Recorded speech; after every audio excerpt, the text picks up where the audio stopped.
BBC का पत्रकार मोदी पर उठाया सवाल, सुनिए जयशंकर ने किस प्रकार दिया पत्रकार को करारा जवाब, इस न्यूज में यही सुनेंगे। India overtake China in terms of the biggest importer of Russian crude oil, and also they say they're disappointed that there hasn't been an explicit condemnation of the full-scale invasion of Ukraine. So in light of that, I'm just wondering whether you had difficulty today persuading President Zelensky that India is not favouring Russia but is indeed pursuing a policy of non-alignment. And secondly, because of that meeting in Russia last month, I think Prime Minister Modi is probably the most significant, influential world leader to have spoken to both sides recently. What personal role could he play in some sort of pursuit of peace? Thank you. Regarding your question, in our part of the world, when people meet people, they are given to embracing each other. It may not be part of your culture, but I assure you it's part of ours. So, in fact, today I think I saw the Prime Minister also embrace President Zelensky, and I've seen him do it with a number of other leaders in a number of other places. So I think perhaps we have a slightly cultural a gap here in terms of what these courtesies mean. In terms of what you asked about the oil issue, look, India is a big oil consumer. It's a big oil importer because we don't have oil. Now, it's not like there's a political strategy to buy oil. There is a oil strategy to buy oil. There's a market strategy to buy oil. So the figures of where we get our oil imports go up and down. It depends on the state of the market. But it would definitely, I think the fact that the market is tight, that today big suppliers like Iran and Venezuela, who used to supply India, are constrained from operating freely in the markets, I think is a factor which needs to be taken into account. Regarding the conversation between the Prime Minister and President Zelensky, I think it was a perfectly convivial conversation. I think it was very constructive. I think there was a lot that we said which he heard with a great deal of attention. He knows that we mean well by Ukraine. He knows that we are today very, very keen that this conflict should come to an end.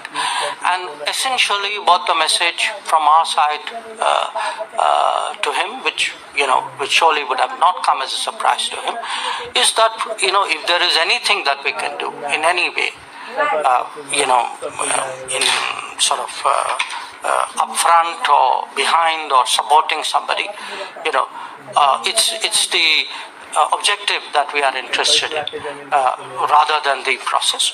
We are willing to do whatever we can because we do think that the continuation of this conflict is terrible obviously for Ukraine itself and for the world as well. There was also a discussion about what could be effective ways of taking these discussions forward, not necessarily within the format of the summit. There are obviously multiple possibilities here and multiple views about those possibilities. So what I can say is that it was a very detailed, very open, in many ways a very constructive discussion.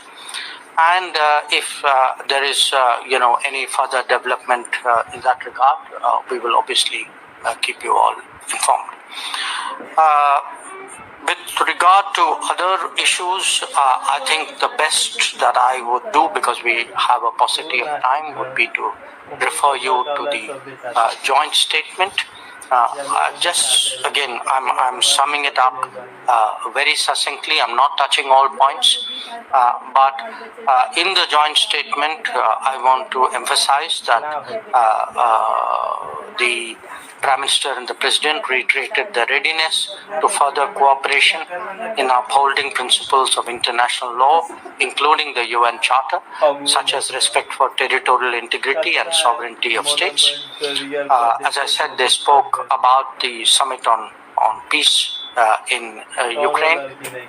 The last meeting was in June of 2024.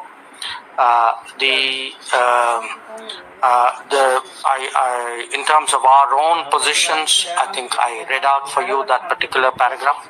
I would say, in addition to that, there are references in the joint statement to our bilateral cooperation, to trade, to commerce, to education. We signed 4 agreements today. One was in regard to community development projects in Ukraine. One was in regard to drugs control standards and harmonization. One was on cultural exchange, and the 4th one was agriculture. Finally, let me just say that we have been, in the past, been providing humanitarian assistance to Ukraine.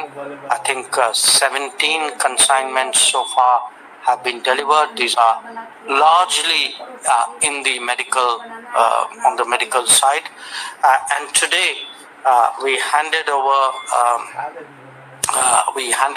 the Bhishma. Let me have a look at that. Where is that? These are cubes which contain medical support equipment, which are very effective, very compact, very deployable in many ways. So these cubes with a total weight of 22 tons were handed over today, along with 10 gensets. So I think this would probably be a fair summary of today's discussions. I'm sure you will have some questions or thoughts. I'd be happy to answer them. We open the floor now, and please. बढ़ाने के लिए MSJP news एक बार अवश्य देखें, अपना राय comment box पर अवश्य भेजें। जय हिंद, भारत माता की जय।